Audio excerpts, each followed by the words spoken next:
नमस्कार दोस्तों, स्वागत है आपका कहानियों का सफर में।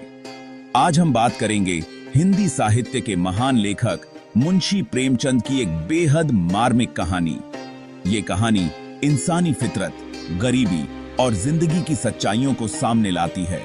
चलिए देखते हैं कैसे एक पिता और बेटे की जिंदगी में हालात इंसानियत को भी मात दे देते हैं। घीशू और माधव ये बाप बेटा गांव के जाने माने आलसी मजदूर थे। मेहनत तो मानो उनसे कोसों दूर थी।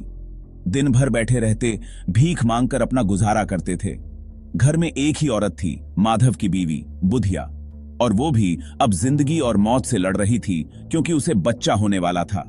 घर में उसके दर्द भरे चीखें गूंज रही थीं, लेकिन घीशू और माधव बेपरवाह बैठे आग पर आलू सेंक रहे थे। बुधिया का दर्द बढ़ता जा रहा था, लेकिन बाप बेटे की आंखों में कोई आंसू नहीं थे। उन्होंने दुहक सहना ही छोड़ दिया था। दोनों खाने पीने की बातें कर रहे थे। उन्हें याद आ रहा था वो दिन जब किसी शादी में इतना भरपेट खाया था जैसे जिंदगी भर कभी नहीं खाया हो। घीशू बोला, अरे वो शादी की दावत याद है, इतना बढ़िया खाना, जिंदगी में दोबारा वैसा कहां मिलेगा।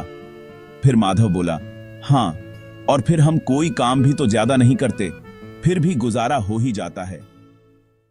रात बीतती गई और आखिरकार घर में सन्नाटा छा गया। बुधिया का निधन हो गया, लेकिन घीशू और माधव के चेहरों पर कोई दर्द या अफसोस नहीं था। अब उनके सामने सिर्फ एक काम था, कफन का इंतजाम करना।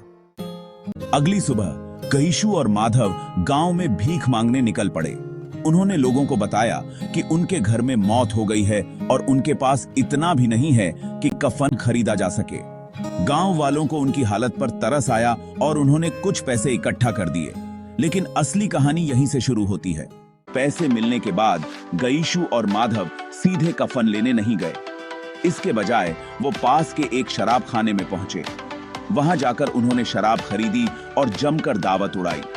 उनके चेहरे पर कोई पछतावा नहीं था, बल्कि हंसी ठिठोली चल रही थी।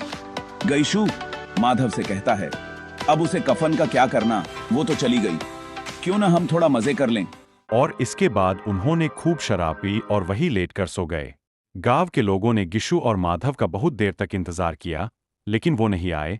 तो गांव वालों ने जैसे तैसे करके बुधिया का अंतिम संस्कार किया और सब घीशू और माधव को कोसते हुए अपने घर लौट गए। कफन सिर्फ एक कहानी नहीं है, ये गरीबी की उस हद को दिखाती है जहां इंसान के अंदर का इंसान मर जाता है। घीशू और माधव की बेरुखी हमें ये सोचने पर मजबूर करती है कि क्या वो बुरे थे या फिर हालात ने उन्हें ऐसा बना दिया था। शायद गरीबी और भूखमरी ने उनकी इंसानियत को ही खा लिया था। प्रेमचंद की ये कहानी हमें सोचने पर मजबूर करती है कि क्या गरीबी और दर्द इंसान को इतना पत्थर बना सकते हैं कि वो अपने ही रिश्तों को भूल जाए। फिर मिलते हैं अगली कहानी के साथ। तब तक के लिए कहानी की दुनिया में खोए रहें और जिंदगी के असली रंगों को महसूस करें।